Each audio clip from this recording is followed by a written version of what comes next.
So you and Margaret have it out. Me and Margaret have it out, yeah.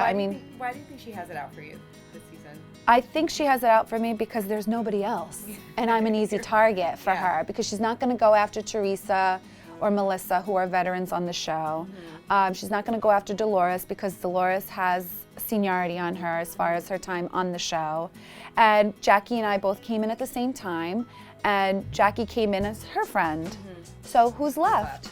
Who's left? And obviously I'm very outspoken, so it's easy for someone to eye roll on me every now and then, but you know what, I can handle Margaret. Sure. What was your reaction when she said to you, your biggest accomplishment was marrying Rich?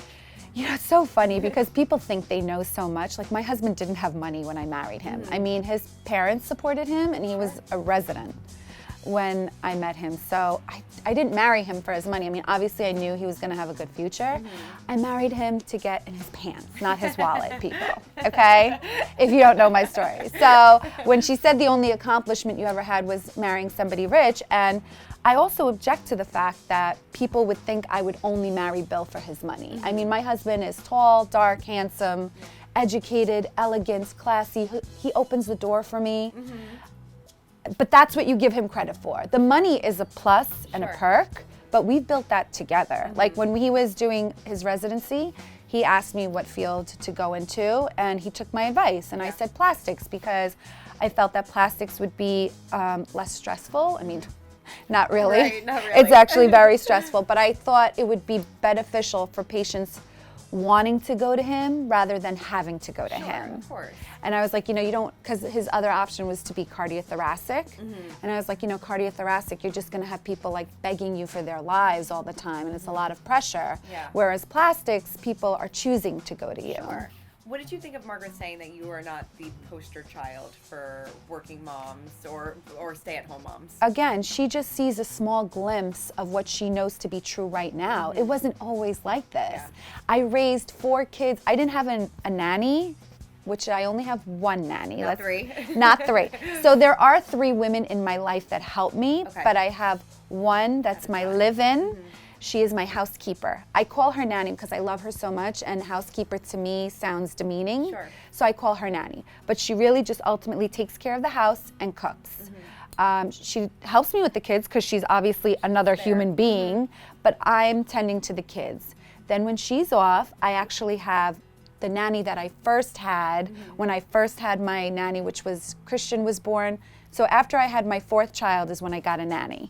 And that 4 kids is a lot of work. 4 kids is a lot of work, and I did all of that on my own. I mean, Bill would be on call, and I would have to go get formula at 10 o'clock at night, and Justin is 4 years old.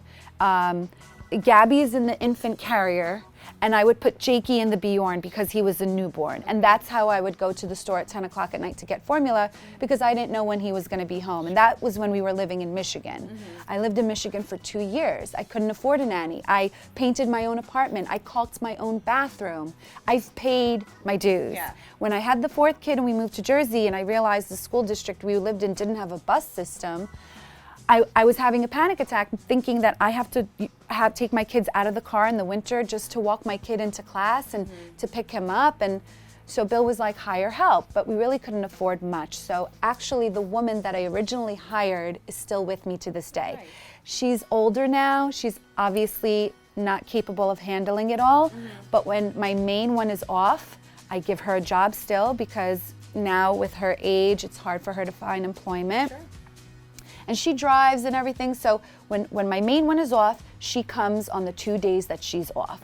And during the week after school, if I'm spread thin, I have a babysitter come and help me with the activities. So yes, there are 3 women in my life that rotate, but my one live-in main one is just 1. And again, she's a housekeeper. And listen, even if she wasn't, there's 5 kids here. I want you to think about your adult to child ratio in your house and sit there and say, do I get a pass? What nanny will cook, clean and take care of 5 kids. It's not physically possible. Yeah. It really isn't. My 15-year-old son, even though he's self-sufficient, he still needs rides places.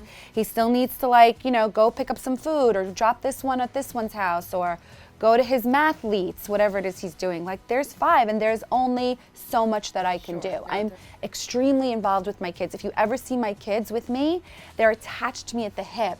That doesn't come from not paying attention to them. That doesn't come.